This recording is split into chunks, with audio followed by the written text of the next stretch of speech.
1983, when it was quite a new, sickly infant. I did 21 years with cats, all the way up into the next century, until I thought that's enough for a while, so I gave it a break. And then a couple of years later, I came back and did 2 more shows, but I'd done the bulk of it in 21 years. That was fairly intensive from 1983.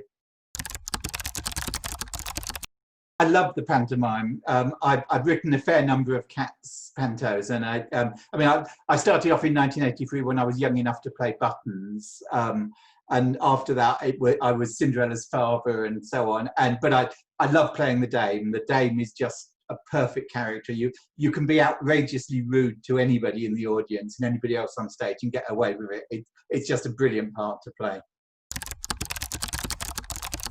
2 ways. From an audience point of view, there's nothing quite like live theatre. What you're seeing that evening is absolutely unique. The show might be done the next day, but it won't be the same. You never know what's going to happen. It's a one-off, completely unique experience. From an acting and producing point of view, it just amazes me that you get such a sense of achievement from taking just words on a book and building a team and coming all together. So scenery, costumes, the acting, and just from that you can put together something that is going to enthrall a room of strangers. It'll entertain them, it might move them. If nothing else, hopefully it will give them a good laugh. I was on Mastermind last year doing the Life and Works of Douglas Adams. I didn't get through the first round, but felt cheated because I was up against a physics PhD student doing his physics as his specialist subject. So I was always going uphill on that one. Napoleon's Retreat from Wigan, it's a piece by Mike Harding. In the 80s, when Cats always used to do talent shows or entertainment evenings, I always wanted to do this, but I never properly knew what the words were, and I couldn't get all of the words properly, so I'd guess at some of them, and it was never that good. 35 years later, it's all over the internet, of course, so I've got the words now, and I can actually do it properly for cats at last.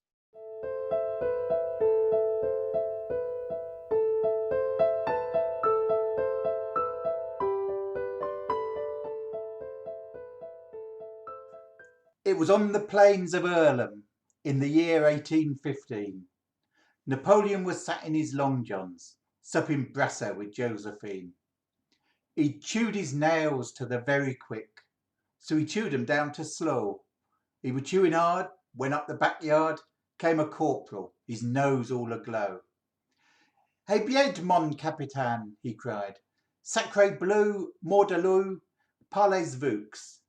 And Boney spat out a big lump of nail and said, "Bugger me, what's to do?" "Ze lads have just come back from ze Wigan," said the corporal. "News played 'em at ze billiards last night. But ze Wigan lads cheated and gave us wobbly cues and sewed all pockets up tight. And they put lard on chalk and glue on news balls and stuffed up our wellies with barbed wire. Then they bunged up our muskets with parking so we couldn't get the buggers to fire. Then we had to walk home after punch-up, 'cause Tramguard looked at us reet black. He said, 'Bog off, froggies.' So we had to leg it all the way back." "Ecky la pecky," said Boney. "I'll show 'em what team's the best." And he had a quick chew of his fingernails and stuck his hand up his vest. He said, "Dish out some spud guns and catapults too, and give lads pea shooters all round. We'll burn down the pie and pea shops and raise chippies down to ground. Us'll run through Wigan like a dose of Andrews. We'll make 'em all tremble and quake. We'll loot and we'll pillage, and we'll pinch things as well, and we'll smash all the Eccles cakes." Well, he borrowed the Earlham muck cart and some spuds to roast on way, and with all of his lads on wagon, he pointed the horse Wigan way. But the weather turned rotten to spite him. It snowed, rained, hailed, and all rest. So Boney started sulking and chewing his nails and sticking his hand up his vest. Soon the horse wouldn't go no further. It was weary and smelly and old, and it asked for a blanket and time and a half and boots for working it cold. So they traipsed through the snow for a fortnight, dischuffed to the knickers they were.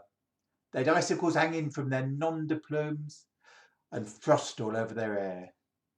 Well, they trudged through the slush round the slag heaps and up by canal and by pier till they came to a big doormat in snow that said, "Bog off." And Boney said, "Hey up, lads, we're here." But the gates of Wigan was bolted tight. Said Boney, "Phew, what a pest." And he had another chew on his fingernails and stuck his hand up his vest.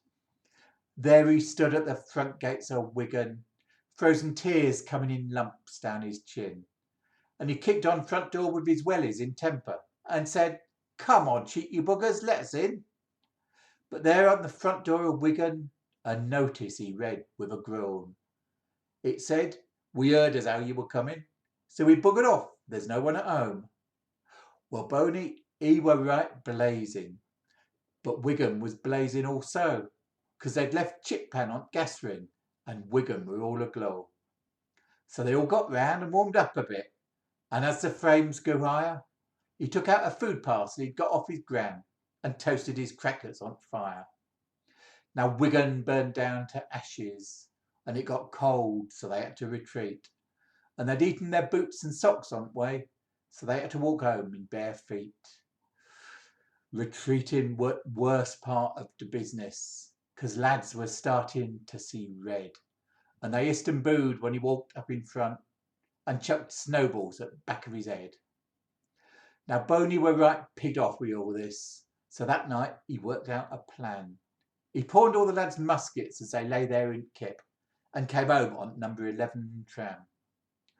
It were dark when he got back to their street, and stars were twin-eckling above. And Boney's passions rose and busted all his buttons as he thought of Jess Effluent, his love. He stomped the snow off his boots, opened the door and stuck his rifle in plant pot in all. He said, "I'm home, sweetie pie, light of my life." And Josephine shouted, "Rude things. Don't think you can go out bloody conquering, stopping out all night with bloody lads. You're the worst bloody stop out in Earlham, you." Boney said, "There's no answer to that." "You've not finished papering the lobby yet. This house is a right bloody mess, and you just sit there chewing your nails and sticking your hand up your vest." Well, she ran downstairs and smashed him in gob, and when he tried to get into bed, she got reet nasty and picked up the Poe and emptied it over his head. So you see, what they say in the hysterical books isn't always quite right. It were Boney who got deaf and dumb breakfast, and Joseph Effluent who said, "Not tonight," for she made him sleep downstairs on hearthrug, tossing and turning without rest, kicking the cat and chewing his nails and sticking his hand up his vest.